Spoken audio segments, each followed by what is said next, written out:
Если б жили все в одиночку, то уже давно на кусочки развалилась бы, наверное, земля. «Твори добро во имя жизни» – такой девиз ежегодной акции «Добровольцы детям». Участники в рамках флешмоба подготовили танцевальные номера и музыкальные композиции, каждая из которых своего рода поддержка для детей, оставшихся без попечения родителей.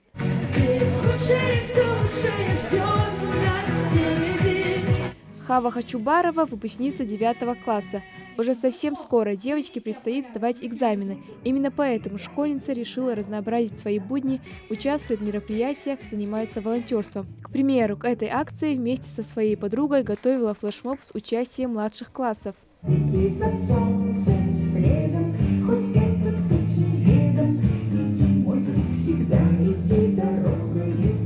На самом деле мы готовились не очень долго, я считаю, что мероприятие прошло очень хорошо, несмотря на то, что времени было не так много.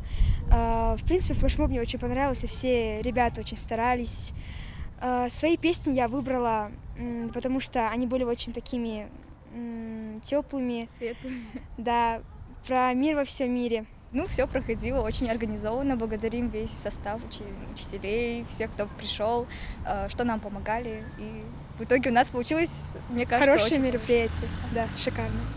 Понравилось мероприятие и зрителям. Это видно по их улыбкам. В этом году это уже 12-й старт всероссийской акции. Главная задача – объединение всех ресурсов для помощи детям. В рамках акции волонтеры смогут проявить себя в разных направлениях, оказать благотворительную помощь всем нуждающимся. Подобного рода мероприятия являются подспорьем для вообще формирования некого института добра, помощи окружающим людям и вносит соответствующий воспитательный вклад в формирование некой идеологии ценностной и является очень важным фундаментом для формирования современного общества.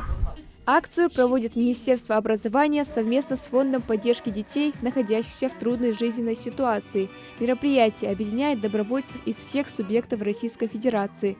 Акция «Добровольцы детям» направлена на вовлечение школьников в деятельность, ориентированную на помощь сверстникам и одиноким пожилым людям. Понимаете, вот акция «Добровольцы детям» – это звучит так вот очень казенно, а на самом-то деле это живая работа с родителями, с детьми, с их семьями. Это вот такая активная помощь не на, вот скажем, публику, а действительно для оказания содействия. Многие обратились вот именно вот этот святой месяц Рамадан, чтобы дали некоторые фамилии семей, где они могут оказать вот такую вот помощь. Это, я считаю, очень ценно, это очень гуманистично, учитывая вот нашу национальную ментальность. В рамках акции запланирована целая серия мероприятий. Также 1 июня, в День защиты детей, при поддержке спонсоров планируется провести крупное мероприятие с предоставлением подарков и призов. 12-я всероссийская акция «Добровольцы детям» будет проходить вплоть до 15 сентября. Малика Измайлова, Абдуллах Алухаев, Новости 24.